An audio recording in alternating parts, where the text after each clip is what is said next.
السلام عليكم شباب. اليوم جيناكم بشرح جديد عن البرنامج هاد. الكل بيعرف ان فيه مشكلة هذا البرنامج. شباب هذا البرنامج احيانا ما بيظهر لك ارقام، والكل عم بيسأل اني ليش ما عم بيعطينا ارقام.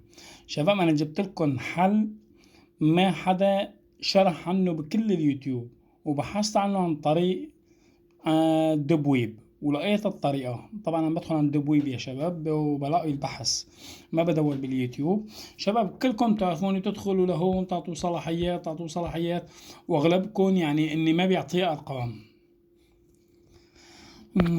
نحط حيالله واحد.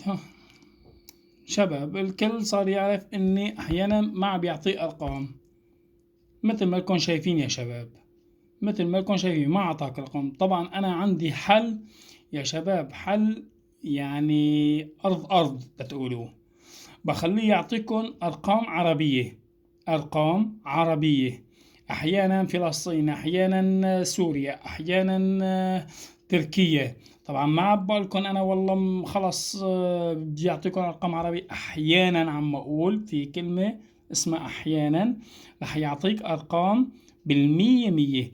طبعا إيش المشكلة حتى يعطينا أرقام؟ طيب خلينا نعمل مسح البيانات للبرنامج. شوفوا يا شباب، نعمل له هيك ونعطيه إيقاف، نعطيه هيك مسح البيانات الكل. طبعا يا شباب أنا البرنامج يلي عم بحكي لكم عنه هلا راح نحكي فيه. البرنامج راح أحط لكم إياه بقناتي تليجرام طبعا. بس ثواني يا شباب، خلينا نحطه أمريكا، نيويورك. طبعا مو هاي المشكلة، الحل المشكلة إنه عشان يظهر لك الأرقام، المشكلة إنك راح تنزل هذا البرنامج يا شباب من قناتي يلي هو هاد. المشكلة كلها بهاد، هذا راح يعطيك أرقام العربية.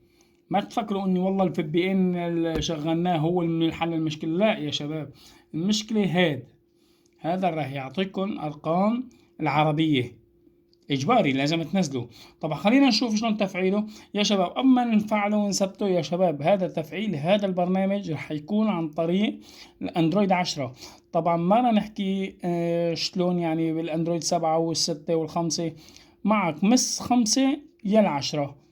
طبعا الاندرويد ال5 والستة والسبعة والثمانية والتسعة راح يعطيه هيك. طلعوا تأكدوا يا شباب، هي اندرويد 5 و6 هيك راح يعطي، ما راح يعطي هي الصفحة، هي الصفحة ما راح يعطي، هي الصفحة الاندرويد 5 و6 و7 ما راح يعطي. هي لازم لحالك بعد هي تكبس على السهمات تكبس هي، وتجي على الخدمات التي تم تثبيتها وتفعله. شايف رجعني، انت لازم تكبس هون على الفي بي ان، وتجي على كلمة الفي بي ان هون على 2013 وتفعل هي اجباري، وتعطيك كلمة تشغيل. ملاحظة لازم تعطيه كلمة تشغيل. بعد ما تعطيه كلمة تشغيل رح يشتغل معك هلا هيك الأرقام العربية. طبعا أنا ما بضمن لكم إني أعطيك رقم عربي من أول مرة، بدك تحاول تمسح البيانات وترجع، تحاول تمسح البيانات وترجع. بيعطيك لا فلسطين، لا إما العراق، لا إما سوريا، لا إما تركيا، هالأربعة. خلينا نشوف البرنامج هلا يا شباب. طبعا هذا بتلاقوه بالاسمه بالجوجل بلاي بتلاقوه. خلينا نشوف هلا بده يعطيني شي، إن شاء الله يعطيني رقم عربي مشان نسكت العالم كلها اللي عم تحكي.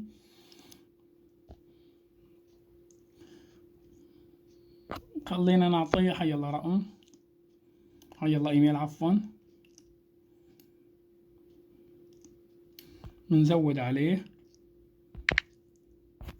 شباب ملاحظة نسيت اقول لكم عليها، ان هي الشغله اذا اجتكم مره هيك ان هي كتير بتضايق عند اللي بتفعل البرنامج، بوس عليه ضغطه مطوله واعطيها هيك وهيك، خلص راحت مثل ما تكون شايفين يعني راحت.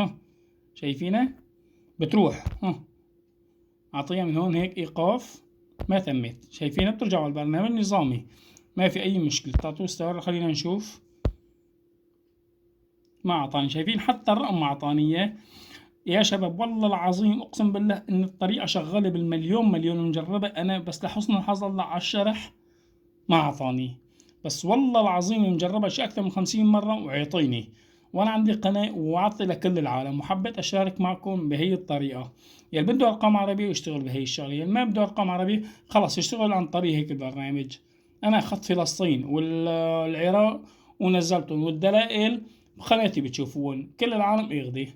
لهم بنتهي الشريحة يا شباب، لا تواخذوني والله ما طلع معي. ان شاء الله الشرح الجاي راح افرجيكم رقم عراقي او رقم تركي او اي رقم راح يعطيكم اياه ان شاء الله باذن الله. هون بنتهي الشرح يا شباب، السلام عليكم.